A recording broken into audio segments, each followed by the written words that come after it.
आज का हमारा जो टॉपिक है वो केमिकल कैलकुलेशंस है। ठीक है। इसके अंदर हम डिस्कस करेंगे कि कैसे जो है वो नंबर ऑफ मोल्स कैलकुलेट किए जाते हैं या फिर जो है वो नंबर ऑफ पार्टिकल्स कैलकुलेट किए जाते हैं। ठीक है। फॉर एग्जांपल अगर कोई न्यूमेरिकल आता है उसको किस तरह से सॉल्व करना है। ठीक है। तो मतलब जिस तरीके से केमिकल कैलकुलेशंस की जाती हैं। ठीक है।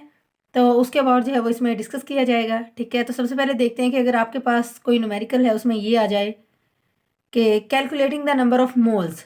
ठीक है कि जी आपने जी नंबर ऑफ मोल्स कैलकुलेट करने हैं। अगर आपको कोई ऐसा न्यूमेरिकल आता है उसमें तो उसके लिए क्या फार्मूला होगा, कैसे आप वो नंबर ऑफ मोल्स जो है वो कैलकुलेट करोगे। ठीक है। तो नंबर ऑफ मोल्स को कैलकुलेट करने के लिए जो फार्मूला दरकार है वो क्या है जी कि number of moles is equal to known mass of a substance and molar mass of the substance.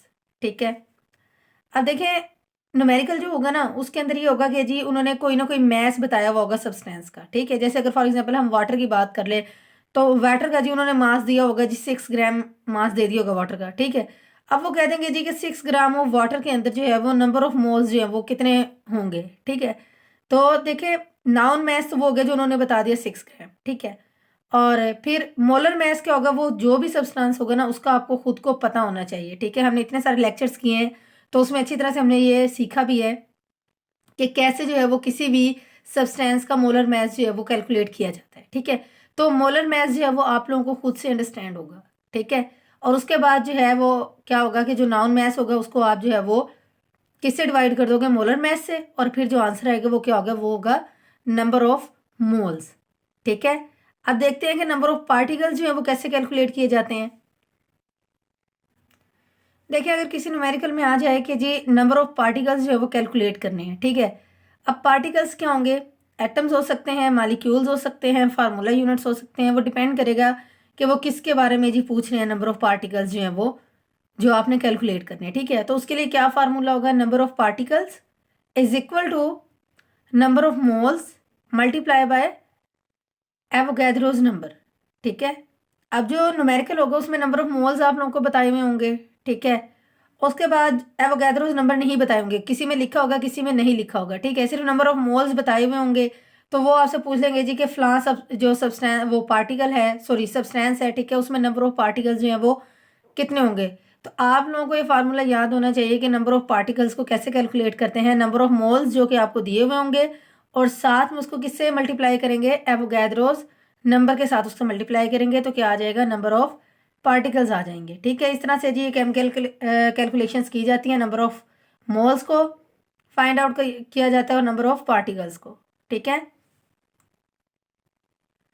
Next chemical calculations के अंदर जो है वो हमारे पास आता है मोल और मैस कैलकुलेशंस का रिलेशनशिप। ठीक है। मोल और मैस कैलकुलेशंस का रिलेशनशिप कैसे होता है, हमने अभी डिस्कस किया है कि नंबर ऑफ मोल्स के लिए क्या दरकार होता है जी कि उसका जो है वो noun mass of a substance and molar mass of the substance. ठीक है। तो मोल और मैस का जो है वो इनकी कैलकुलेशन कैसे की जाती है, तो सबसे पहले क्या है जी कि calculate the number of moles of a substance from known mass. ठीक है। कि जी नाउन मैस जो होगा उसमें से आपने नंबर ऑफ मोल्स कैलकुलेट करने हैं। ठीक है। जो कि उस सब्सटेंस के अंदर मौजूद है। और मोलर मैस आपको अगेन वही फार्मूला लगाना होगा। तो देन आपके जी ये क्वेश्चन सोल्व हो जाएगा। कोई भी न्यूमेरिकल अगर इस तरीके से होगा जिसमें मोल और मैस का जो है वो कॉम्बिनेशन होगा कि आपने जी मोल्स कैलकुलेट करने होंगे मैस की बेस पे। ठीक है। तो अगेन फार्मूला क्या होगा, number of moles is equal to जो नाउन मैस आपको दिया होगा सब्सटेंस का वो divided by molar mass of the substance जो कि आपको खुद पता होगा। ठीक है। अब अगर देखें मैस आपको दिया हुआ है तो आप नंबर ऑफ मोल्स निकाल सकते हो। ठीक है। लेकिन अगर आपको नंबर ऑफ मोल्स दिए हुए हो तो फिर आप उससे जो है वो मैस भी कैलकुलेट कर सकते हो। ठीक है। अगर आपने नंबर ऑफ पार्टिकल्स कैलकुलेट करने हैं तो उसका तो एक अलग से हमने फार्मूला पढ़ा है। लेकिन अगर इसी रिलेशन के साथ के अगर उन्होंने आपको नंबर ऑफ मोल्स दिए हुए हो, ठीक है, और वो आपसे कह दीजिए कि आपने मैस ऑफ सब्सटेंस को फाइंड आउट करना है तो आप क्या करोगे, आप इस इक्वेशन को जो है ये जो फार्मूला दिया हुआ है, ठीक है, इसको आप रीअरेंज करके लिखोगे। ठीक है। रीअरेंज कैसे करोगे, सर जी ये इक्वेशन नहीं, ये फार्मूला है हमारे पास। ठीक है। यहाँ पे मिस्टेक हो गई है कि जी फार्मूले को आपने रीअरेंज कर देना है। ठीक है। नंबर ऑफ मोल्स आपके पास दिए हैं, आपने mess of substance find out करना है।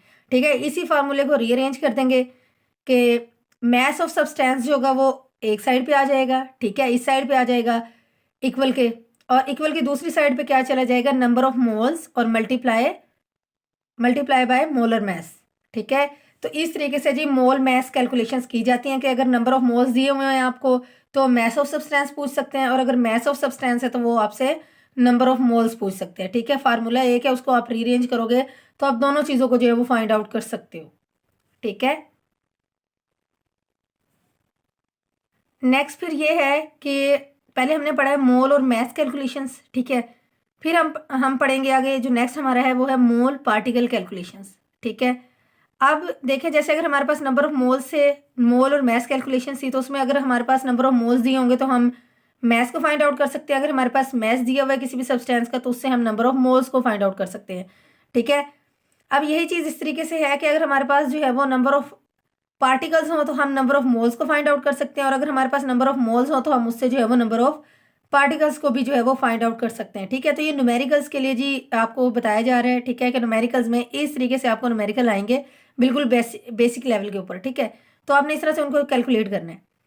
अब क्या लिखा है जी कि calculate number of moles of a substance from given number of particles. ठीक है, तो आपको जो है वो नंबर ऑफ पार्टिकल्स दिए हुए होंगे, अगर ऐसा कोई न्यूमेरिकल हो कि जिसमें नंबर ऑफ पार्टिकल्स बताए हुए हैं तो वो आपसे कह सकते हैं कि जी नंबर ऑफ मोल्स जो है वो उस सब्सटेंस के अंदर कितने हैं वो फाइंड आउट करो। तो उसके लिए जो फार्मूला यूज होगा वो आपने अच्छे तरीके से जी मेजर यही चीज़ है जिसको आपने याद रखना है। ठीक है, number of moles is equal to given number of particles. ठीक है, जितने नंबर ऑफ पार्टिकल्स दिए हुए होंगे क्वेश्चन के अंदर वो उसको डिवाइडेड कर दोगे एवोगैड्रोस नंबर के साथ।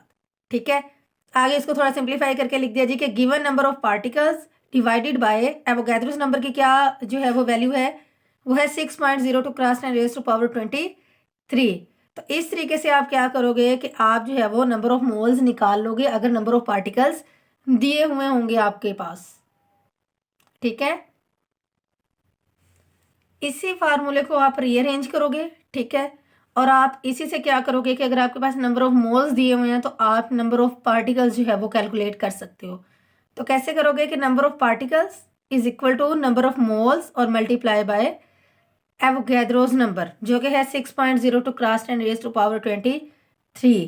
ठीक है, तो इस तरह से ये कैलकुलेशंस होती हैं। इन फार्मूलाज को जो है वो अच्छी तरह से याद रखना है ताकि आप जो है वो न्यूमेरिकल्स को ईजिली जो है वो सॉर्ट आउट कर सको। ठीक है, ये जी एक समरी दी हुई है। ठीक है, जितना हमने लेक्चर पढ़ा है तो ये जो है वो थोड़ा इसको मज़ीद सिंप्लीफाई आपको याद रह जाए। ठीक है, अच्छा सेंटर में उन्होंने मोल लिखा हुआ है। ठीक है, कहते हैं अगर आपके पास नंबर ऑफ मोल्स प्रेजेंट हो तो आप क्या कर सकते हो, आप मैस ऑफ सब्सटेंस को फाइंड आउट कर सकते हो। ठीक है, और अगर आपके पास मैस ऑफ सब्सटेंस है तो आप जो है वो नंबर ऑफ मोल्स जो है वो फाइंड आउट कर सकते हो। ठीक है, मोल के लिए क्या होगा, अगर आपके पास नंबर ऑफ मोल्स हैं तो आप मैस ऑफ सब्सटेंस कैसे फाइंड आउट करोगे, mass of substance is equal to mole और मल्टीप्लाई बाय मोलर मैस। ठीक है, उसी सब्सटेंस का मोलर मैस जो वो नंबर ऑफ मोल्स के साथ मल्टीप्लाई करोगे तो आपके पास आ जाएगा मैस ऑफ सब्सटेंस। ठीक है, अब अगर आपके पास मैस ऑफ सब्सटेंसेज हैं, ठीक है, नाउन मास है उसका और सब्सटेंस का मोलर मैस है, तो आप क्या कैलकुलेट कर सकते हो, नंबर ऑफ मोल्स जो है वो कैलकुलेट कर सकते हो। ठीक है, इसी तरह से अगर आपके पास नंबर ऑफ मोल्स हैं, ठीक है, तो आप उससे नंबर ऑफ पार्टिकल्स कैलकुलेट कर सकते हो। ठीक है, और अगर आपके पास नंबर ऑफ पार्टिकल्स हैं तो आप उससे नंबर ऑफ मोल्स कैलकुलेट कर सकते हो। अब अगर मोल है आप उससे नंबर ऑफ पार्टिकल्स कैसे कैलकुलेट करोगे, कि number of particles is equal to number of moles multiply by Avogadro's number. ठीक है, और अगर आपके पास नंबर ऑफ पार्टिकल्स हैं तो आप उससे मोल कैसे कैलकुलेट करोगे, आप लिखोगे mole is equal to number of particles divided by Avogadro's number. ठीक है, तो ये ओवरऑल समरी है जो लेक्चर हमने पढ़ा है उसके अकॉर्डिंग। ठीक है, अच्छा यहाँ पे ना ये दो उन्होंने बड़े इंपॉर्टेंट जो है वो पॉइंट दिए हुए हैं, तो आपने इनको जो है वो थोड़ा इनको भी देख लेना है। कहते हैं जी कि आपने ये चीज़ याद रखनी है कि never calculate the number of particles from mass of the substance are vice versa. ठीक है, कहते हैं आपने कभी भी डायरेक्टली जो है वो नंबर ऑफ पार्टिकल्स को जो है वो अगर मैस दिया हुआ है तो उससे directly number of particles calculate नहीं करना है, अगर नंबर ऑफ पार्टिकल्स दिए हुए तो डायरेक्टली उससे मैस ऑफ सब्सटेंस कैलकुलेट नहीं करना, बल्कि आपने क्या करना है, सबसे पहले जो कैलकुलेशंस करनी है वो आपने नंबर ऑफ मोल्स निकालने हैं। ठीक है, अगर आपसे कुछ भी पूछा जा रहा है, मैस पूछा जा रहा है कि मैस कैलकुलेट करें सब्सटेंस का, या कह रहे हैं नंबर ऑफ पार्टिकल्स कैलकुलेट करें, तो आपने सबसे पहले जो है वो मोल्स को मद्देनजर रखना है कि दोनों की कैलकुलेशन में मोल जो है वो सेंट्रल पोजीशन है उसकी। ठीक है, अगर सबसे पहले आपके पास नंबर ऑफ मोल्स होंगे तभी आप जो है वो किसी भी सब्सटेंस का मैस कैलकुलेट कर सकते हो, और किसी भी जो है वो सब्सटेंस के अंदर नंबर ऑफ पार्टिकल्स कैलकुलेट कर सकते हो, ठीक है। सेकेंड बात वो करते हैं कि for calculations of the number of atoms in molecular compounds and the number of ions in ionic compounds, ठीक है। कहते हैं अगर आपने नंबर ऑफ एटम्स कैलकुलेट करने हैं किसी मॉलिक्यूलर कंपाउंड के अंदर, या फिर आपने जो है वो नंबर ऑफ आयंस कैलकुलेट करने हैं आयनिक कंपाउंड के अंदर, तो सबसे पहले क्या करना होगा कि नंबर ऑफ मॉलिक्यूल्स या फिर आयनिक कंपाउंड के लिए फार्मूला यूनिट जो है वो आपने कैलकुलेट करने हैं। उसके बाद फिर आप कैलकुलेट करोगे नंबर ऑफ एटम्स या फिर जो है वो आयंस, जो भी आपको आपसे पूछा होगा, ठीक है।